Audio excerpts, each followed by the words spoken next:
పితా పుత్ర పవిత్రాత్మ నామమున ఆమేన్. జ్ఞానవాణి ప్రేక్షకులకు ఉదయకాల నమస్సుమాంజలు. మీ అందరికీ స్వాగతం, సుస్వాగతం. 2 మకబేలు 1వ అధ్యాయం ప్రార్థనతో నిండిన ఒక ఆధ్యాత్మిక సందేశాన్ని అందిస్తుంది.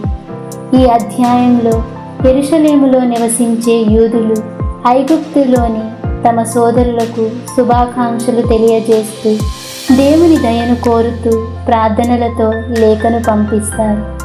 వారు దేవుడు అబ్రహాము, ఇస్సాకు, యాకోబుతో చేసిన నిబంధనను గుర్తు చేసుకొని ఆయనే తమను కాపాడాలని ప్రార్థిస్తారు. ఇది దేవుని విశ్వాసదాసుల పట్ల ఆయన నిబంధనను గుర్తు చేస్తుంది. వారు దేవుని ఆజ్ఞలను అర్థం చేసుకునే జ్ఞానాన్ని, ఆయన చిత్తాన్ని పాటించే శక్తిని కోరుతూ ప్రార్థిస్తారు. ఇది మన జీవితంలో ప్రార్థన ఎంత ప్రాముఖ్యమైనదో తెలియజేస్తుంది.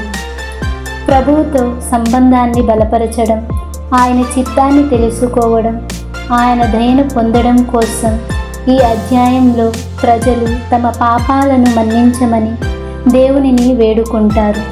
ఇది మనకు పశ్చాత్తాపం మరియు క్షమాపణ కోసం చేసే ప్రార్థన యొక్క ప్రాముఖ్యతను తెలియజేస్తుంది. వారు దేవాలయాన్ని తిరిగి శుద్ధి చేయడం, దీపాలను వెలిగించడం, బలులు అర్పించడం వంటి ఆచారాల ప్రార్థనతో అనుసంధానంగా చేస్తారు. ఇది ఆరాధనలో ప్రార్థనకు ఉన్న స్థానం గురించి మనకు బోధిస్తుంది.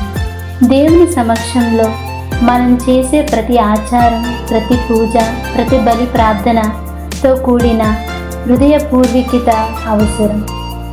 అంతేకాక వారు గుడారాల పండుగను జరుపుకోవాలని సూచిస్తూ దేవుని మహిమను గుర్తు చేసుకుంటారు.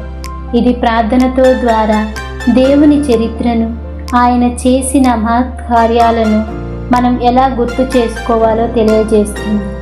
దేవుని చేతిలో జరిగిన ప్రతి ఒక్క గొప్ప కార్యం, ఆయన చేసిన అద్భుతాలను మనం ప్రార్థనల ద్వారా స్మరించాలి.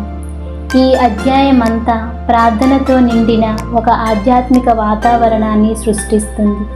ఇది మనకు ప్రార్థన అనేది కేవలం మాటల పూర్వకమే కాక మన హృదయాన్ని దేవుని వైపు మలిచే ఒక శక్తివంతమైన సాధనమని తెలియజేస్తుంది.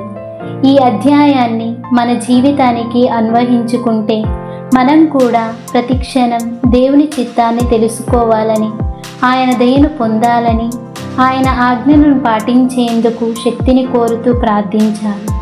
ప్రార్థన మన జీవితంలో మార్గదర్శకంగా ఉండాలి. ఇది మనం దేవునితో కలిసే మార్గం, ఆయన ప్రేమను అనుభవించే మార్గం. 2 మకబేలు 1వ అధ్యాయం మనకు ఈ సత్యాన్ని తెలియజేస్తుంది. ప్రార్థన. ప్రభు, నీ పవిత్ర నామానికి మహిమ కలుగునుగాక. నీవు అబ్రహాము, ఇస్సాకు, యాకోబుతో చేసిన నిబంధనలను నేడు మేము గుర్తు చేసుకుంటున్నాము. ఈ సమాజాన్ని నీ కరుణతో కాపాడు. మేము చేసిన తప్పులను మన్నించి, మేము నీ చిత్తాన్ని తెలుసుకుని నీ మార్గంలో నడిచే జ్ఞానాన్ని ప్రసాదించండి. ఆమేన్.